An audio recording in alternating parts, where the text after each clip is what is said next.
warahmatullahi wabarakatuh. Selamat pagi anak-anak. Apa kabar kalian hari ini? Semoga anak-anak harus senantiasa dalam keadaan sehat walafiat. Baik anak-anak, pada pelajaran hari ini kita akan belajar tentang indahnya saling menghargai dalam keberagaman.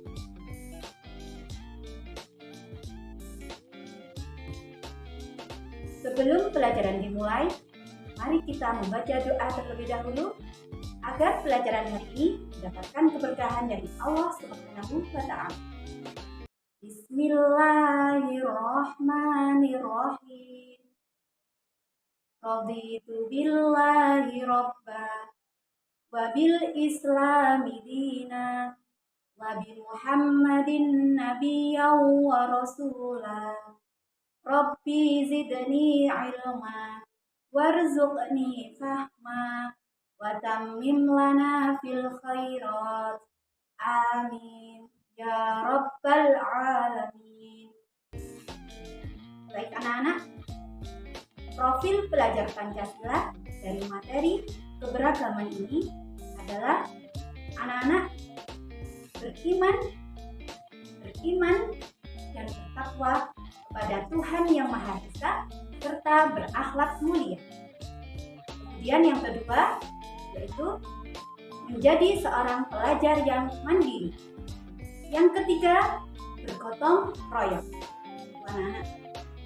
Kemudian adapun tujuan pembelajaran pada hari ini yaitu peserta didik dapat menganalisis keragaman yang ada di sekitar kita sebagai bentuk sunnatullah dengan baik. Submateri yang akan kita pelajari hari ini, yang pertama anak-anak adalah keragaman sebagai sunnatullah.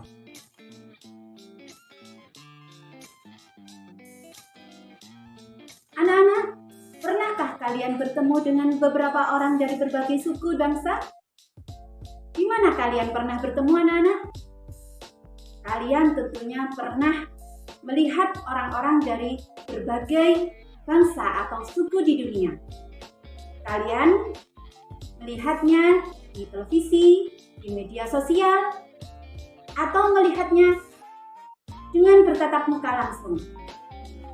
Perbedaan di antara mereka tampaklah jelas anak-anak dan tampaklah nyata.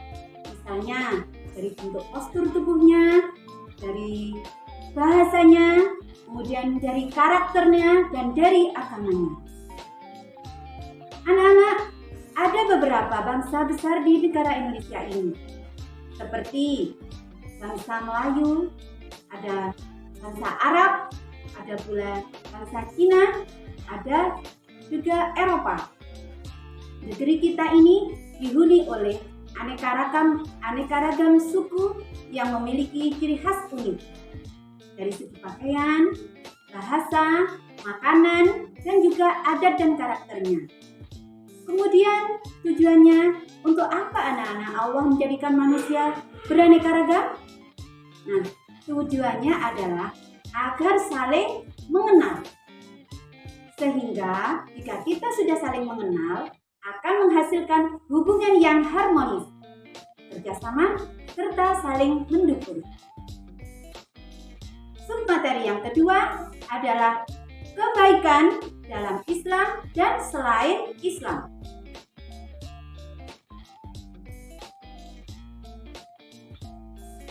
Anak-anakku sekalian, tahukah apa yang dinamakan kebaikan dalam agama Islam? Rasulullah Shallallahu Alaihi Wasallam menegaskan bahwa kebaikan dalam agama Islam adalah akhlak yang mulia. Jawaban yang sangat singkat namun mencakup semua kebaikan. Akhlak mulia meliputi akhlak kepada Allah, kemudian akhlak kepada sesama manusia, dan yang ketiga akhlak kepada alam sekitar. Berperilaku baik adalah pokok ajaran Islam. Aturan syariat Islam sangatlah lengkap dalam berakhlak mulia. Tata cara ibadah kepada Allah seperti sholat 5 waktu merupakan contoh akhlak mulia kepada Allah Subhanahu wa Ta'ala. Kemudian anjuran bersikap lemah lembut pada sesama adalah wujud akhlak kepada orang lain. Larangan membunuh atau mencabut rumput, mencabut tumbuhan tanpa alasan apapun merupakan contoh akhlak kepada alam sekitar. Kebaikan tidak hanya dikenal dalam ajaran Islam, akan tetapi dikenal pula dalam agama-agama lain. Semua ajaran agama mengajarkan pemeluknya untuk saling menghormati, saling membantu yang lemah, berbuat baik kepada orang tua, bersikap lemah lembut, serta mencintai kedamaian. Agama juga melarang perbuatan yang merugikan orang lain, anak-anak. Seperti contohnya mencuri, berbohong, menipu, berkhianat, dan berbuat aniaya. Itu merupakan larangan agama. Submateri yang ketiga yaitu saling menghormati dalam menjalankan ibadah.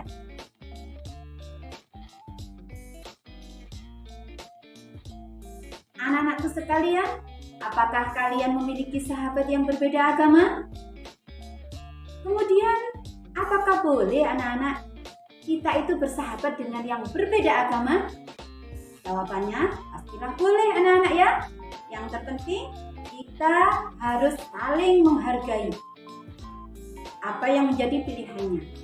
Saling menghargai apa yang menjadi pilihannya. Mempersilahkan untuk beribadah sesuai dengan keyakinannya.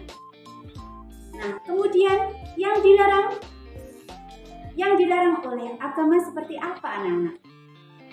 Yaitu ketika orang Islam mengikuti ibadah orang lain. Jadi dalam hal ibadah kita tidak boleh memaksa agama lain untuk mengikuti kita, anak-anak ya. Karena hal ini sudah berkaitan dengan keimanan atau keyakinan seseorang. Sebagaimana yang terdapat dalam Quran surat Al-Kafirun ayat 1 sampai dengan 6 berikut ini. A'udzu billahi minasyaitonir rajim. Bismillahirrahmanirrahim. Ya ayyuhal kafirun.